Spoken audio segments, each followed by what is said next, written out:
I spoke to him early in the morning yesterday, and he was quite depressed over an unbelievable series of events involving the media.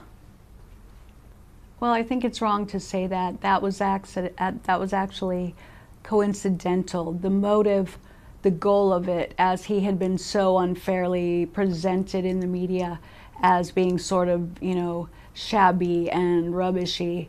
I think photographers purposely looked for the most unflattering photographs. They took photographs of locations, houses that are not even his. There was one that had a fire recently and had rubbish outside. They suggested it was his. Clearly it's not. It was quite a distance away.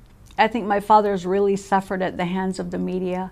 They've presented him in the most horrible ways, highly inaccurate, and the goal of those photographs was basically because he was feeling defenseless. They had the advantage of portraying them however they wanted, which was entirely inaccurate. And I think a person has a right to say, wait a minute, enough is enough. I want to be portrayed how I really am. The mistake that he made was refusing to do interviews and allowing the media to absolutely rake him over the coals to the extent that he was defenseless and they had distorted his image. It was entirely unjust, and I think he had the right to defend himself and get to the point where he wanted to say, no, they have an obligation, an ethical obligation, to allow me to be portrayed as I am, living a healthy lifestyle, not caught in unflattering positions as media vultures had done, and that was the goal. He was living a very quiet, peaceful life, not as a recluse, not as a, he's a very intelligent man. He's been gregarious and worked in entertainment for 40 years. He wanted peace and quiet. He was avoiding the media. He had spoken with press and was doing just that.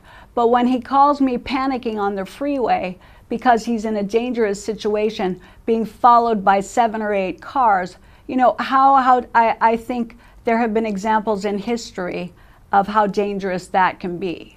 And so he was so stressed out, they rented the house next to him in Mexico, 4 or 5 of them. He can't open his blinds, he can't go anywhere without being followed. And really, it's quite atrocious and intrusive. And I think it's highly unethical.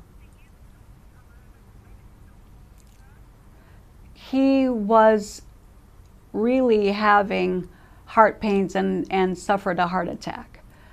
It was an unbelievable amount of stress. By his report, they were stabilizing him. I think he wants to go to the hospital and get checked out. I don't know as of today what his plans are, but there's a very real concern. I wanted to see him go. I didn't want him deprived of that, but clearly the priority should be whether or not it's safe for him to do that. So that's where we're at.